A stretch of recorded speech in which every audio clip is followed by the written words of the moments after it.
The gruesome 1978 murder of 60s sitcom star Bob Crane remains unsolved. Officially, the case remains unsolved, but Bob Crane's son says he thinks Carpenter may have done it. Carpenter did this. He's the guy. No doubt. No doubt. With a charm that could light up any screen, Bob Crane took over Hollywood like a storm. The star of Hogan's Heroes captivated millions, but behind the spotlight, he lived a secret, obsessive life. One so hidden, it was shrouded in mystery. With fame came power, and with power came danger, and its end was as shadowed as the secrets he kept. Now, the Bob Crane story has finally been unraveled, and the truth is darker than anyone could have imagined. The rise of Bob Crane. Bob Crane was, by all accounts, America's favorite prisoner of war. He was the face of Colonel Hogan, the handsome, clean-cut, and likable leader of the Allied gang in the beloved sitcom Hogan's Heroes. Crane played the Colonel with such exceptional charm that he led the show to become one of the best-loved and highest-rated comedies of the 1960s. From 1965 to 1971, he graced millions of American living rooms across the country. Here's a smoother version without listing. This kind of success doesn't just happen. It grows out of perfect timing, real talent, and a personality strong enough to pull people in without even trying. The show itself, set inside a Nazi prisoner of war camp, also called a POW camp, during World War II, was initially highly controversial. Yet, this defiance was precisely what drew viewers in, as Hogan's Heroes offered a defiant cast to root for. At the center of that triumph was Bob Crane. Even his co-star, Robert Clary, who played French POW Louis Lebeau, described his amiable nature on set, noting that Bob's enormous fame never made him difficult. Bob was a very charming man, Clary said. He was easy to get along with. He never acted like, "I'm making much more money than you do, and you better listen to what I'm saying." That was wonderful. The American public interpreted the man they saw on screen as a devoted family man, a funny guy, and a star. He told interviewers he was a one-woman man. He was as devoted to his first marriage's 3 kids as to his second marriage's son. For much of Crane's 49 years on Earth, this simple picture was the truth people believed. But before the stage lights and the television camera, Crane's heart belonged to rhythm. What most people didn't know was that acting wasn't even his first dream. Music was the spark that lit everything. The steady, powerful beat of the drums laid the foundation for Bob Crane's celebrity music. Wasn't just a hobby. It was the engine of his early life. The moment he heard the legendary drummer Gene Krupa play at the New York World's Fair in April 1939, at the young age of 10, Bob knew what he had to do. He wanted to be a drummer. Bob was already a natural leader in the local music scene by the time he was in middle school. He formed his bands with the neighborhood kids, eagerly teaching his friends how to play the drums so they could march in local parades. High school saw his musical commitment deepen, as his talent earned him spots in the school orchestra, marching band, and jazz band. During his senior year, his talent was so central that his group was known as the Crane Catino Jazz Band. Performing regularly for school functions and gigs in Stamford and neighboring towns like Greenwich, Norwalk, and Darien. His skill even transcended school walls. Friends recalled him playing with the Norwalk Symphony Orchestra during this time, and the Bridgeport Symphony Orchestra, And then the Connecticut Symphony Orchestra had him performing timpani as part of their school music program. It was this profound love of music and drumming, this deep sense of rhythmic timing, that naturally led him to the dynamic world of radio, the voice of Los Angeles. After graduating high school in 1946, Bob sent audition tapes up and down the East Coast. In early 1950, WLEA in Hornell, New York, gave him his first real break, where he even became program director. He quickly moved to WBIS in Bristol and then to WLIZ, a radio station in Bridgeport, Connecticut, becoming the area's new town crier. His morning show later landed at WICC, another Bridgeport radio station, also earning him a program director role and early TV experience on Channel 43. But the biggest stage awaited in Los Angeles. In September 1956, he launched his show on KNX CBS Radio, instantly capturing the city's attention. Smart and full of energy, he turned the studio into his playground, making a show that was fun and full of surprises. And once listeners tuned in, they discovered just how wild and playful Bob's imagination could become. Bob's segments were alive with sound effects. He could promote milk by shaking water over a cup, or rate new records with a chicken's egg plop. He earned the title of KNX's Man of 1,000 Voices for the clever gimmicks and voice impersonations he wove into commercials. Crucially, he never left his drumming behind. Wherever he went, his drums went with him, and he often played along with records on air, treating the radio as a stage. His greatest gift, however, was his ability to charm the elite. Bob became one of the premier celebrity interviewers of his time, interviewing over 3,000 celebrities during his KNX career. Hollywood royalty clamored to be on his show. While they knew they would most likely receive a good ribbing from Crane, they also knew it would bring great visibility to their latest movie, television series, record album, or stage performance, and they vied to be interviewed by him. He quickly grasped the situation and effortlessly put even the most prominent stars at ease in his presence. The tremendous success of his radio show, particularly the celebrity interview portion, brought a flood of offers from producers to host his television talk show. The most glittering opportunity was the chance to guest host and fill in for Jack Paar on The Tonight Show and for Johnny Carson on Who Do You Trust? He was even offered the chance to replace Paar on The Tonight Show permanently. However, the spotlight was not yet set for him. Bob didn't want to transition his radio show to television, and he turned down all the offers. His interest had turned to acting. In 1959, he began performing in community theater, and by 1961, he started taking small television and movie parts. Television became a gentle current pulling him away from the microphone.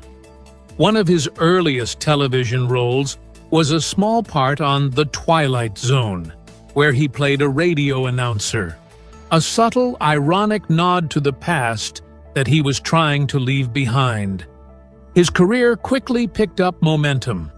In 1962, he earned a role on The Dick Van Dyke Show as Hang Lip Harry, a dim-witted neighbor whose kissing technique for a PTA review made all the husbands jealous. Donna Reed noticed his talent and offered him a role on her program. He soon landed a permanent spot on The Donna Reed Show, as the nice guy next door, Dave Kelsey Bob, led a dual life for 2 years, from 1963 to 1965. He worked 2 full-time jobs, constantly running back and forth between the KNX studio and the set of The Donna Reed Show. With Donna Reed's encouragement, he took a course in acting taught by the renowned Stella Adler in 1964. He had a clear vision for the future, wanting a show very different from the typical father and husband role. He left the Donna Reed Show in December 1964. Soon after leaving his previous television life, Bob was approached about a new series set during World War II. After reading the script, he decided to audition the moment he did a screen test with Werner Klemperer on December 22, 1964. The chemistry, the unseen spark of comic genius, was instant. Bob was offered the title role of the wily American POW spy master on Hogan's Heroes. He didn't just want laughs, he wanted respect, and he figured the veterans were the ultimate audience to give it. As a principled man, Bob insisted on first showing the pilot to veterans. They were so impressed that CBS decided to air the show for the fall of 1965. Hogan's Heroes was a tremendous success, and the show became one of the best-loved and highest-rated comedies of its time. The popularity of the show recognized Bob's talents, and he was nominated twice for an Emmy Award for Outstanding Lead Actor in a Comedy Series, once in 1966 and again in 1967.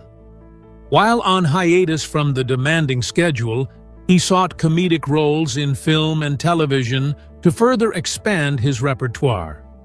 Even after the show's cancellation in 1971, Bob's drive for acting continued, leading him to guest star on various shows, including a dramatic role on The Love Boat in 1978, where he finally demonstrated his skills as a method actor. Away from scripts and cameras, Bob's energy flowed into family time, turning every moment with his kids into a small adventure. At home, his daughter, Karen Crane, saw the loving father behind the celebrity. "My dad was an absolutely typical family man at home," she recalled. "He was always swimming with us, playing with us. I just have wonderful memories of my dad and my years growing up." The only visible crack in this perfect public edifice was his personal life. Crane eventually split with his high school sweetheart and first wife, Ann Terzian. The family man persona crumpled when he decided to marry Patty Olson, who was using the stage name Sigrid Valdis while playing the commandant's secretary on Hogan's Heroes. For years, the world only saw the charming, clever star on TV. However, a scorching summer day in Scottsdale, Arizona, would permanently shatter that meticulously crafted image. What waited behind the locked doors of his apartment would shock everyone who thought they knew Bob Crane, and nothing would ever feel the same again. The night that shocked Hollywood.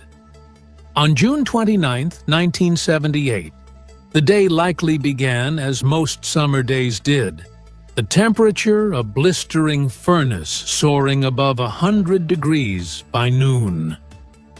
The wide streets became as empty as any Southwest ghost town, with well-heeled residents seeking refuge inside their heavily air-conditioned villas. But the day was about to shatter that quiet illusion. An actress's horrified cry broke the terrible silence that afternoon. Victoria Ann Barry, who was co-starring with Bob Crane in a local theater production of Beginner's Luck, was filled with worry. Bob had failed to show up for a lunch meeting, so she went to his apartment at one of the city's complexes. Victoria knocked on the door, but received no answer. When she tried the handle, she found the door unlocked, which was odd for Bob. Stepping inside, she searched the first-floor apartment and soon stumbled upon something terrible. Bob Crane lay motionless in his bed, and the room felt heavy with silence. Victoria immediately called the police. The grim discovery. Local cops arrived at the scene and found a site completely out of place in sunny Scottsdale. The victim was a 49-year-old man, found in bed with severe injuries to his head. He had been in good shape and had salt and pepper hair, but the details of the attack were difficult to make out. The scene showed clear signs of a violent struggle, and the room was marked by the attack. The apartment was leased to the nearby Windmill Dinner Theater. To identify the victim, police called the theater's manager, Ed Beck. Even Beck struggled to confirm the identity, noting the extreme damage to the body. "There was no way I could identify him from one side," Beck told the press. "The other side, yes." The body was identified as Bob Crane, the beloved TV star known to millions as the charming, wisecracking title character on the 1960s sitcom Hogan's Heroes. The man who had entered millions of living rooms as a symbol of clean-cut American heroism had met a shocking end. The shocking discovery. Behind Bob Crane's closed doors. The moment the police began to examine the scene, the bright, clean image of Colonel Hogan began to fade, replaced by a darker, private reality. The investigators, led by Lieutenant Ron Dean and Chief Case Officer Dennis Borkenhagen, noticed several critical things immediately. Crane was discovered in his apartment, and the scene suggested he had been violently attacked while inside. There was no sign of a forced entry, leading police to believe that he knew his perpetrator. Furthermore, there was no sign of a struggle. It appeared as though Bob had met a violent end while he slept, and a robbery was quickly ruled out as a motive, as nothing of value appeared to have been taken. Rather than showing signs of a struggle, the apartment revealed hidden details. The scene hinted at a private side of Crane's life that few had ever seen. The apartment held secrets that were never meant to be seen by anyone outside Crane's inner circle. Among his personal belongings, investigators discovered a black bag that those close to him knew contained items he had carefully collected over time. These were materials he had kept private, artifacts of a life hidden from the public eye. This time, someone disturbed the bag and appeared to take something from it, leaving only questions behind. The police were overwhelmed. At the time, the Scottsdale Police Department didn't have a homicide division.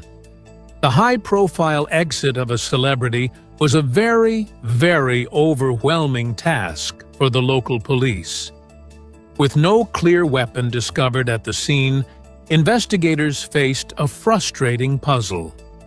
They were forced to consider what might have caused the fatal injuries, piecing together clues from the apartment and the objects within it. One possibility they discussed was that some piece of Crane's own equipment, perhaps something as ordinary as a video camera tripod, could have been involved. The man who played a hero in a German prison camp was gone.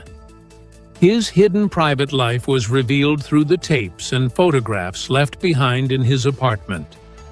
The world now knew that the public Bob Crane and the private Bob Crane were two very different men. Was it a fan? Was it a jealous friend?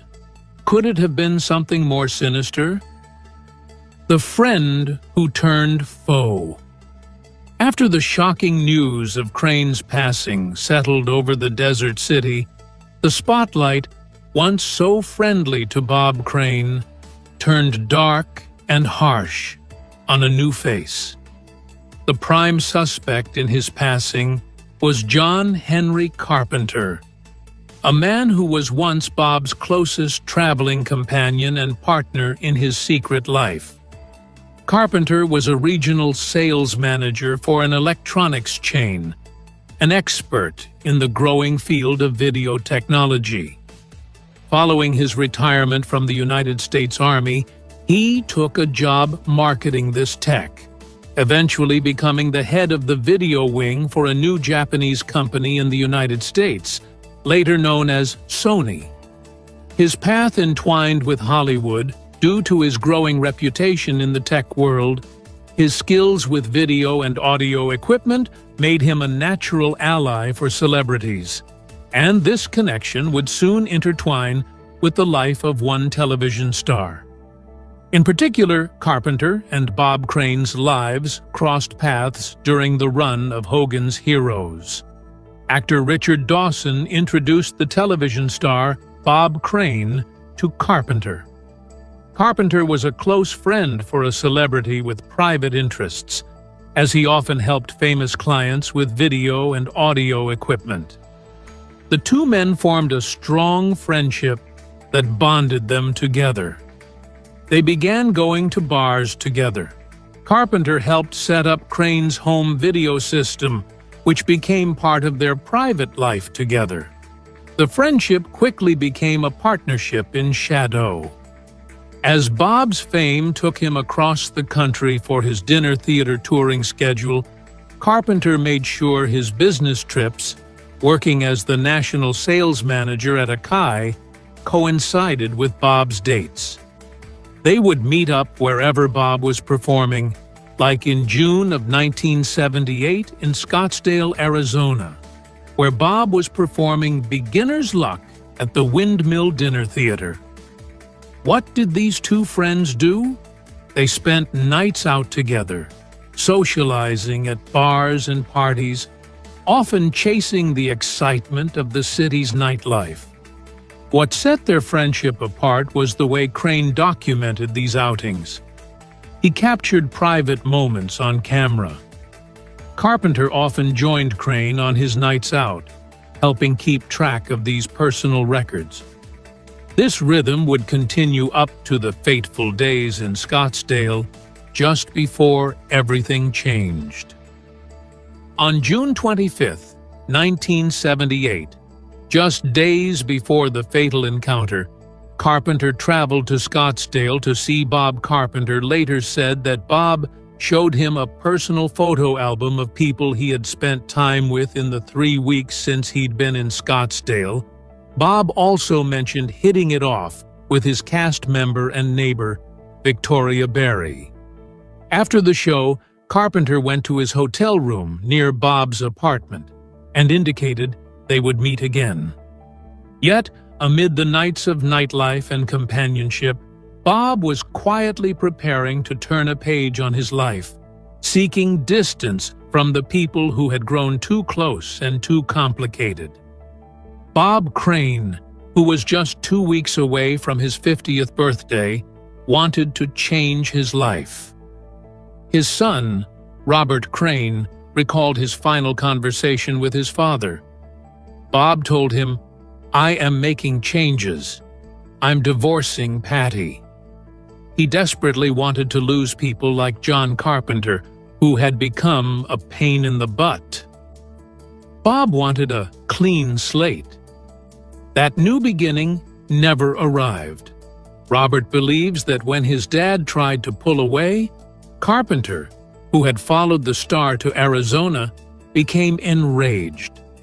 Robert testified that his father had complained that Carpenter was becoming a nuisance and a hanger-on, suggesting that Carpenter feared Bob would sever a relationship that provided him with numerous private interactions. Robert claimed they had a breakup of sorts. The friend had been being rejected. He was being spurned like a lover. The Sun reported that eyewitnesses at a club in Scottsdale that night claimed he and John had an argument. Carpenter lost it. Tensions between the two men were building, and investigators quickly turned their attention to Carpenter. as a key figure in the unfolding mystery. The investigation quickly centered on Carpenter, especially because of how Crane was fatally injured while asleep and the fact that there were no signs of forced entry. The unlocked door suggested that Bob likely knew the person who came into his apartment. Investigators found traces of blood on the door of the hotel room where the incident occurred. Later, similar blood matching Crane's type was discovered on Carpenter's rental car, specifically on the passenger door. However, the police investigation quickly ran into hurdles. The greatest challenge was that the weapon used was never found. Complicating matters, the apartment had been disturbed by Bob's son Robert and members of his entourage shortly after the discovery, which made gathering clear evidence difficult. Without a weapon or concrete proof, securing a warrant for Carpenter's arrest was a major obstacle. The blood evidence was puzzling and frustrating. A Scottsdale detective had found blood on the inside passenger door of Carpenter's rental car the day after Crane's passing, but testing showed only that it was type B, the same as Crane's. Since DNA testing wasn't available in 1978, no one could confirm it was actually Crane's blood, only that it matched a type found in about 1 in 7 people. While the evidence seemed to point toward Carpenter, it wasn't enough to make a solid case against him. For 16 years, the case remained dormant, awaiting a catalyst to ignite it. In 1990, the case was reopened. Maricopa County Attorney Richard Romley commanded a fresh examination of the county's unsolved deaths, and county investigator Jim Raines seemed to make a breakthrough. In a storage room, Raines found a color photograph he would later wave in John Carpenter's face. The 1978 photo revealed a red speck that previous investigators had overlooked. Despite the inconclusive nature of the blood, prosecutors could easily convict Carpenter if they found evidence linked to Crane in the car. Authorities hailed the speck as the crucial evidence that would secure their conviction. Carpenter was finally arrested and charged with the killing in 1992. But the smoking gun may have been filled with blanks. The prosecution faced a challenging trial 2 years later. Superior Court Judge Gregory Martin warned that a jury might struggle to convict Carpenter due to errors by the police, including mishandling and misplacing key evidence. The defense took advantage of the police blunders to accuse Carpenter's attorney of fabricating the photo of the biological material.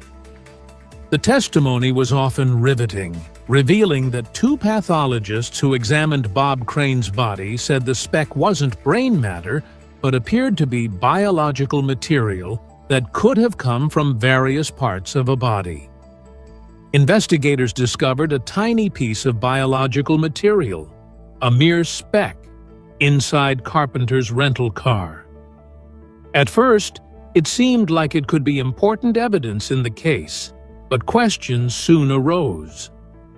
By the time photos were taken, more than a day had passed since Carpenter returned the car, and the tiny speck might have dried out or changed in the Arizona heat. Its exact nature was never confirmed, leaving it as a mysterious, inconclusive clue in the investigation. The errors extended beyond a minor detail. In a case with more potential suspects than in an old Charlie Chan movie, investigators focused almost solely on John Carpenter from the start. They ignored or downplayed other leads, such as a furniture mover who claims he saw a man, not Carpenter, leave Crane's apartment in the late morning of June 29, 1978. The intense focus on Carpenter obscured other leads, causing the investigation to resemble a puzzle with missing pieces. Carpenter ultimately stood trial for the passing of his former friend, but he was eventually acquitted 2 years later. Maricopa County Admiral Richard Romley, while still believing they brought the right man to trial, admitted the jury was initially split 9-3 for acquittal, and eventually concluded that there just wasn't enough evidence for the prosecution to fulfill its burden. "I wish we had more than a photograph. I wish we had the tissue. I wish we had the blood from 1978, said Romley. "I'm convinced if that crime occurred today, we'd have much better procedures in place. It would have been different." The chain of friendship was broken, but the chain of justice could not hold the suspect. The question of the friend who turned foe was left to gather dust, locked away in the mysteries of Hollywood's darkest secret, the dark world behind the glamour. Bob Crane's charm was a spotlight that could blind people. Audiences loved the handsome, clean-cut star of Hogan's Heroes, a man so well known for his engaging personality that he won over more than just his viewers. What they didn't know was that this legendary charm was the fuel for an all-consuming personal obsession. Certain circles of Hollywood kept this private life a secret. Bob Crane had a powerful personal fixation before the term was even invented. A married man who pursued romantic encounters with many women over the years. His challenge wasn't just the relationships, it was the camera. He was obsessed with documenting these private moments, often with the women's consent, and sometimes, perhaps, not. Investigators believe that the actor's intense fixation played a major tragic role in the events leading to his passing. It was as if his fame, instead of being a safe harbor, was simply gas on a fire that consumed his personal life.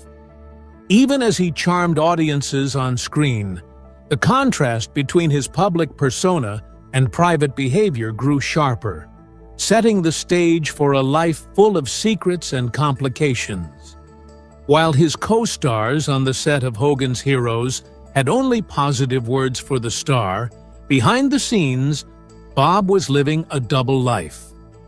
During the show's punishing recording schedule, biographers note that his personal obsession became all-consuming.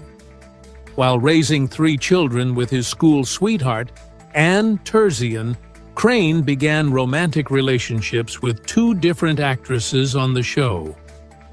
One of his partners was the actress Cynthia Lynn, who played Hilda. When their relationship came to light, Lynn's husband forced her to quit the show. Patricia Olson, who went by Sigrid Valdez, took her place. Bob began a relationship with Olson too, and she would eventually become his second wife. But even a new wife did not calm the force of his obsession. According to Reader's Digest, Crane had hundreds of romantic partners during his marriages. This was still not enough. With the help of John Henry Carpenter, the video equipment salesperson, Crane recorded these encounters.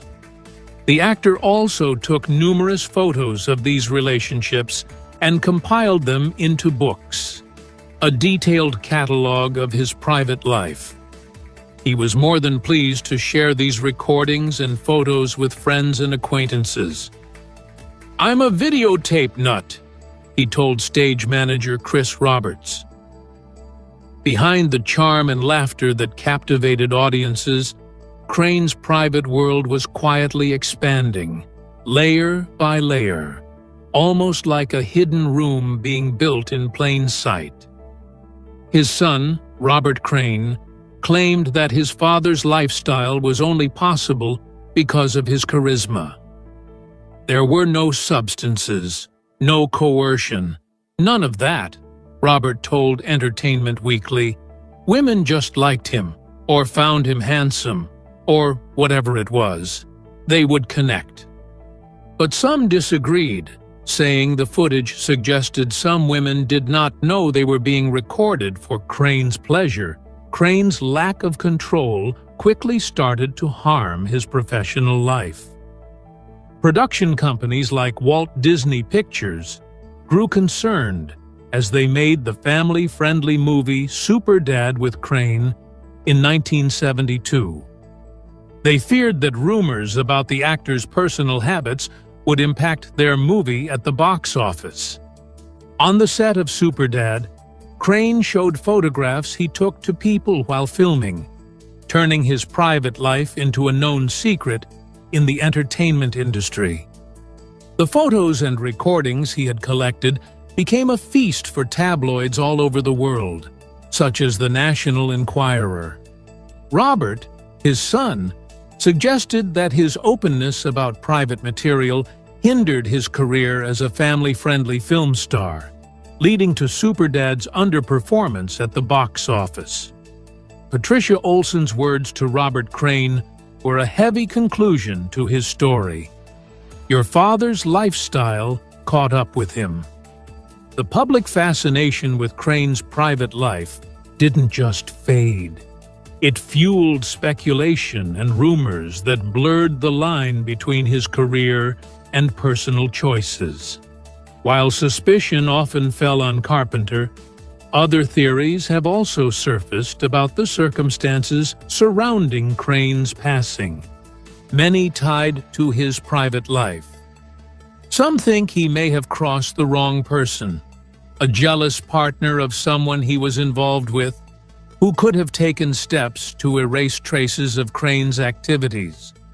Others point to Crane's estrangement from his wife, Patricia Olson, noting that the couple was in the midst of a divorce at the time, adding another layer of tension to the story. So, what do you think was the most shocking thing revealed about Bob Crane's private life? And knowing all this, were you surprised by how different he was off-screen compared to the charming star you saw on Hogan's Heroes?